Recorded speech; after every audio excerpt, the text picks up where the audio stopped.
Assalamualaikum warahmatullahi wabarakatuh. Alhamdulillahirabbil alamin, wassalatu wassalamu ala asrofil anbiya'i wal mursalin wa ala alihi washabbihi ajmain. Amma ba'du. Syukur kehadirat Allah Subhanahu wa taala karena kita masih dapat bertemu di channel ini. Doa dan harapan saya semoga teman-teman semua diberikan kesehatan, diberikan keselamatan, dilapangkan rezekinya, dan diberikan umur yang panjang dan barokah. Allahumma amin. Sholawat serta salam marilah kita panjatkan kehadirat Nabi Muhammad SAW. Allahumma sholli ala Sayyidina Muhammad wa ala ali Sayyidina Muhammad. Teman-teman istiqomah yang dirahmati Allah, Islam meyakini adanya kehidupan setelah berakhirnya kehidupan dunia, yakni masuk surga atau neraka. Selain dari golongan manusia, sejumlah hewan disebut akan masuk surga. Keterangan mengenai hewan yang masuk surga ini termuat dalam kitab Mishkatul Anwar karya Imam Al-Ghazali melalui riwayat Muqatil dan turut dinukil dalam sirah Badi'uz Zaman Said An-Nursi. Dikatakan roh sejumlah makhluk, khususnya dari kalangan hewan, akan menuju alam kekal bersama jasadnya. Hewan-hewan ini akan masuk surga bersama kaum mukmin. Muqatil menyebut setidaknya ada 10 hewan yang akan masuk surga. Berikut diantaranya. Namun sebelum lanjut, marilah bersama tebar syiar Islam dengan cara klik tombol subscribe, like, dan share untuk berbagi informasi bermanfaat. Amin ya robbal alamin. Hewan yang pertama adalah unta Nabi Saleh alaihissalam. Unta ini merupakan mukjizat yang diberikan Allah kepada Nabi Saleh alaihissalam. Unta ini muncul dari batu besar dan dapat mengeluarkan susu yang tidak pernah habis. Bahkan sekalipun susunya telah diminum oleh ribuan orang. Pada hari ketiga kemunculannya, unta ini melahirkan seekor anak unta. Namun kaum Samud yang membenci Nabi Saleh alaihissalam dan tidak percaya kepada Allah lantas membunuh induk unta tersebut. Unta Nabi Saleh mati karena dipanah oleh Musyada bin Muharij dan Gudar bin Salif dari kaum Samud. Yang kedua, anak sapi Nabi Ibrahim alaihissalam. Anak sapi ini adalah hidangan yang disajikan oleh Nabi Ibrahim ketika pada suatu hari datang 3 orang tamu yang tidak dikenal yang merupakan seorang musafir. Meskipun Nabi Ibrahim tidak mengenal mereka, tapi beliau tetap memuliakan mereka dengan memberikan hidangan berupa daging anak sapi panggang. Akan tetapi para musafir itu bahkan tidak menyentuh makanannya. Mereka hanya datang dengan membawa kabar kalau Nabi Ibrahim alaihissalam dan Siti Sarah akan mendapatkan seorang anak, yaitu Ishak. Ternyata ketiga musafir itu adalah jelmaan malaikat yang diutus oleh Allah Subhanahu wa taala. Lalu anak sapi yang disembelih dan dijadikan hidangan untuk para musafir itu pun mendapatkan ganjaran surga. Hewan yang ketiga adalah domba Ismail alaihissalam yang dikorbankan.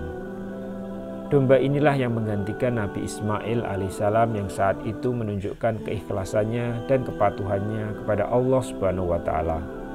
Sehingga ketika Nabi Ismail alaihissalam hendak disembelih, maka digantilah menjadi seekor kambing yang gemuk dan sehat.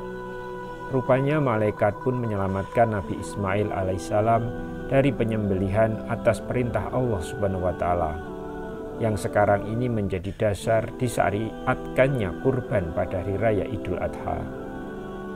Hewan yang keempat adalah sapi Nabi Musa alaihissalam.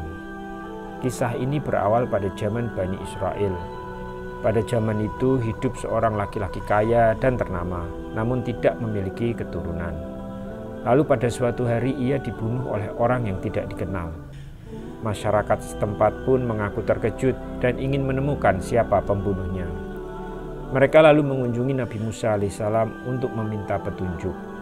Kemudian Nabi Musa alaihissalam memohon bantuan Allah Subhanahu wa taala dan mendapatkan perintah untuk menyembelih sapi betina dengan ciri-ciri tertentu. Beberapa cirinya seperti tidak boleh terlalu tua dan muda, memiliki kulit yang bersih, dan tidak pernah membajak sawah. Namun ketika sudah disembelih ternyata tidak menemukan hasil apapun. Sampai pada akhirnya ditemukanlah sapi dengan karakteristik yang sesuai.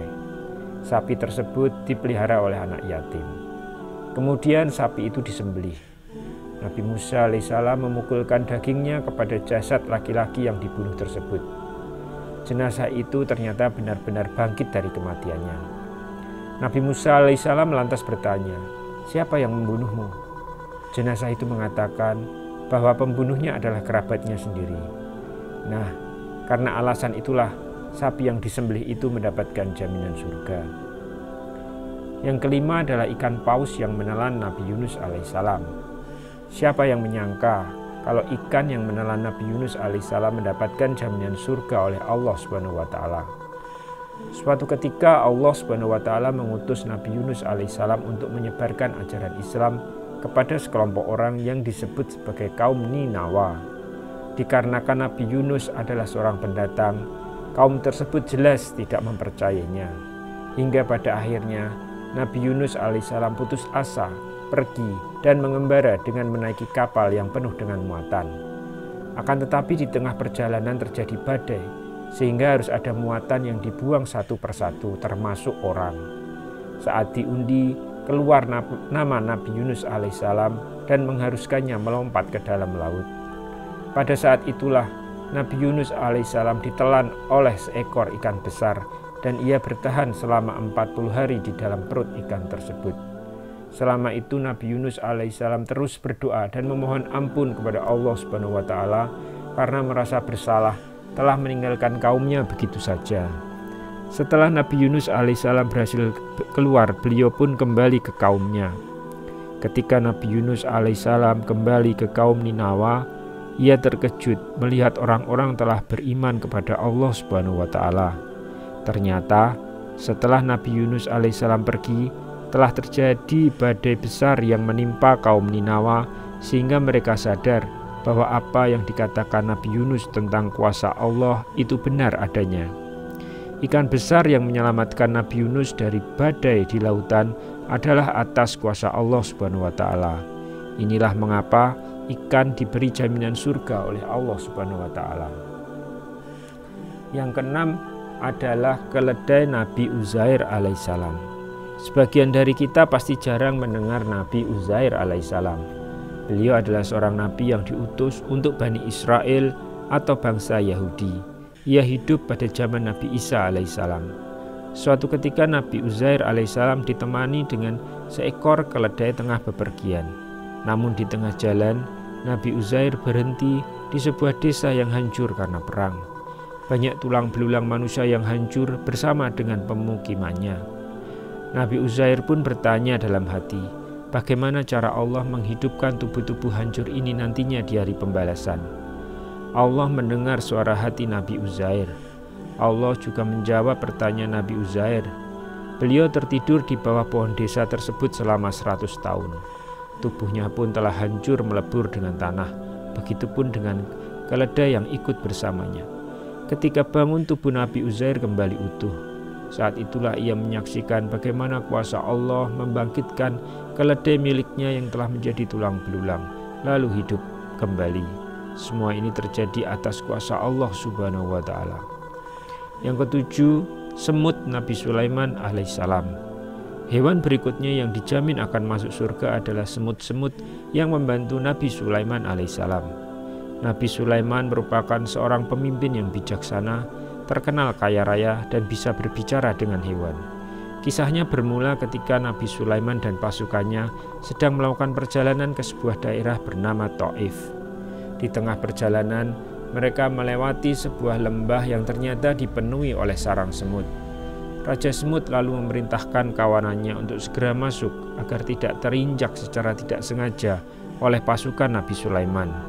Nabi Sulaiman yang juga mendengar perintah itu meminta pasukannya untuk berhenti selagi kawanan semut itu masuk ke sarang. Kemudian Nabi Sulaiman mengajak Raja Semut untuk berbicara. Ternyata alasan Raja Semut meminta kawanannya untuk masuk ke dalam sarang bukan karena takut kawanannya terinjak, melainkan takut semut-semut takjub melihat kemegahan pasukan Nabi Sulaiman alaihissalam dan melupakan kekuasaan Allah Subhanahu wa Ta'ala. Karena hal itulah para semut-semut tersebut mendapatkan jaminan surga oleh Allah Subhanahu wa Ta'ala. Yang kedelapan adalah burung hudhud Balqis. Jika sebelumnya ada kisah semut yang membantu Nabi Sulaiman alaihissalam, burung hudhud juga menjadi hewan yang mendapatkan jaminan surga. Kisah ini berkaitan dengan upaya Nabi Sulaiman untuk membantu seorang ratu beriman kepada Sang Pencipta. Jadi pada suatu hari Nabi Sulaiman mendengar bahwa ada sebuah kerajaan besar di negeri lain yang dipimpin oleh seorang ratu bernama Balqis. Akan tetapi hal yang sangat disayangkan adalah mereka penduduk di bawah kepemimpinan Ratu Balqis menyembah matahari. Mendengar hal ini, Nabi Sulaiman mengirimkan burung hudhud untuk mengundang Ratu Balqis datang ke istananya. Burung hudhud digambarkan sejenis dengan burung pelatuk. Burung ini dijadikan kurir oleh Nabi Sulaiman untuk mengantarkan sepucuk surat kepada Ratu Balqis. Setelahnya Ratu Balqis pun menerima undangan tersebut, dan dari sanalah Nabi Sulaiman mulai mengenalkan ajaran Allah Subhanahu wa Ta'ala kepadanya. Sang ratu pun akhirnya memutuskan untuk beriman. Begitu pula yang terjadi pada rakyatnya. Maka dari itu, burung hudhud yang menjadi perantara inilah mendapatkan jaminan surga. Kisah ini sudah dijelaskan dalam Quran surat An-Naml ayat 20 hingga ayat 31. Yang kesembilan adalah anjing Ashabul Kahfi. Pernahkah kalian mendengarkan kisah sekelompok pemuda yang tertidur di dalam gua dan bangun setelah berabad-abad? Mereka adalah Ashabul Kahfi yang tertidur di dalam gua selama 309 tahun. Mereka bersembunyi di dalam gua untuk melarikan diri dari kekejaman Raja Desianus yang dikenal sebagai seorang pemimpin yang ingkar. Ashabul Kahfi bersama dengan seekor anjing dibuat tertidur selama ratusan tahun atas kuasa Allah Subhanahu wa Ta'ala. Saat mereka terbangun dari tidurnya, Ashabul Kahfi berhasil lolos dari kejaran Raja Desianus dan hidup di masa yang lebih baik. Ketujuh pemuda dan seekor anjing tersebut diberikan jaminan surga oleh Allah Subhanahu wa Ta'ala. Kisah mereka telah tertuang di dalam Quran surat Al-Kahfi ayat 9 hingga ayat 22. Hewan yang ke-10 adalah buruk Nabi Muhammad SAW. Buruk dikenal sebagai hewan yang ditunggangi oleh Nabi Muhammad SAW dalam perjalanannya dari Masjidil Haram menuju Masjid Al-Aqsa di Yerusalem. Berdasarkan beberapa hadis, buruk digambarkan sebagai hewan yang memiliki bulu putih dengan tinggi melebihi keledai dan dapat bergerak secepat kilat. Buruk dibawa oleh malaikat Jibril kepada Nabi Muhammad SAW untuk melakukan perjalanan yang saat ini diperingati sebagai Isra Mi'raj. Dalam peristiwa Isra Mi'raj ini, Nabi Muhammad SAW juga menempuh perjalanan hingga ke langit ketujuh untuk menerima perintah sholat. Wallahu a'lam bishawab. Semoga bermanfaat. Wassalamualaikum warahmatullahi wabarakatuh.